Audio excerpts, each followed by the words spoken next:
The Amazonian jungles, Loreto region, northeastern Peru, the Ucayali River basin.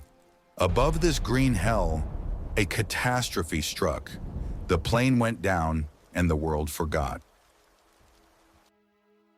Imagine sitting on a plane next to someone you love, and suddenly the world explodes in a flash of white light. The roar of wind replaces every sound around you, and the ground is thousands of feet below. In that moment, most people would lose all hope, but it's exactly in moments like this that God's hand becomes the most visible.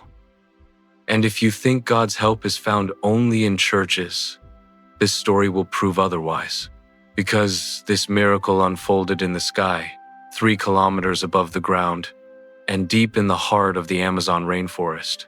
This is the true story of Juliane Kepke, the only survivor of the crash of Lanza Flight 508, a girl who fell from the sky and spent 11 days walking through one of the most dangerous places on Earth. Many later said her survival simply cannot be explained without divine intervention. On December 24th, 1971, the plane was flying from Lima to Pucallpa. Christmas Eve. Juliane was traveling with her mother, excited for the holiday. But far above the ground, a storm was already forming, the kind of storm where human control ends, and only God can guide what happens next. When the plane entered the thunderstorm, lightning lit up the cabin like camera flashes. Turbulence grew stronger. People prayed out loud. Juliane held her mother's hand, and later she would say that in that moment, she felt a calm in her voice, as if something whispered to her, "Hold on." Then it happened. A lightning strike hit the wing, the fuel tank exploded, and the plane broke apart in midair. Juliane heard her mother scream, and then only the deafening sound of the wind.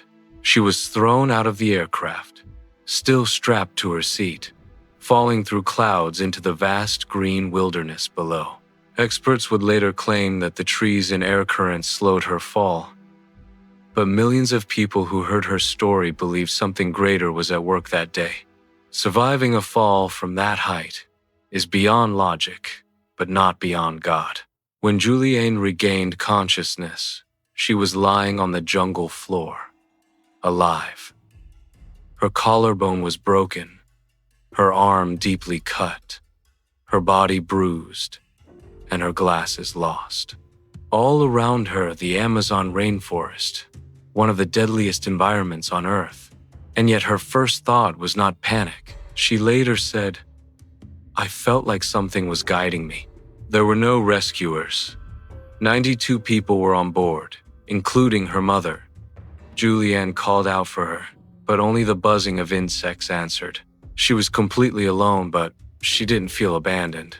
She remembered a lesson her father once taught. If you ever get lost in the jungle, follow water. A small stream leads to a larger one, and a large one leads to people. So she began to walk. Her leg hurt, her body trembled, and every step was agony. Her wounds were getting infected. Maggots began to appear in her arm. The sun scorched her in the day, the cold bit at night. She had no food, only water from the stream she followed.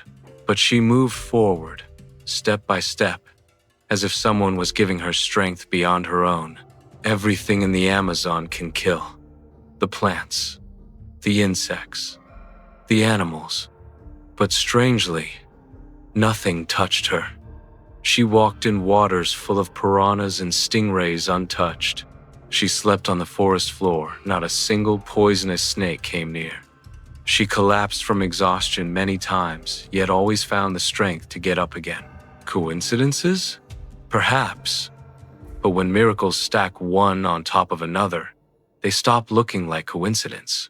On the 10th day, she saw something that made her freeze a boat, a real boat, which meant humans were close. Then she found a small shelter where lumber workers sometimes slept. It was empty, but it had gasoline. Juliane knew gasoline kills maggots. She poured it onto her wound, screaming in pain as dozens of maggots crawled out. The next day, 3 lumber workers arrived. They couldn't believe what they were seeing. A girl, half-starved, wounded, barely standing but alive. They had heard about the crash and were sure no one survived. But here she was, the miracle in front of them. They took care of her, and soon she was flown to safety. Thanks to her description of the area, rescuers later found many of the crash victims, including her mother. Julianne grew up, became a biologist like her parents, and devoted her life to studying the very rainforest that once tested and spared her life. Her story is more than a story of survival. It is a reminder that even when a person falls from the sky literally, they are not falling alone, and that even in the darkest, most hopeless places, God is still there, guiding, protecting, strengthening. Julianne herself said years later, "My survival was a miracle. I could never have done it alone. Tough journey? Never alone. Keep going."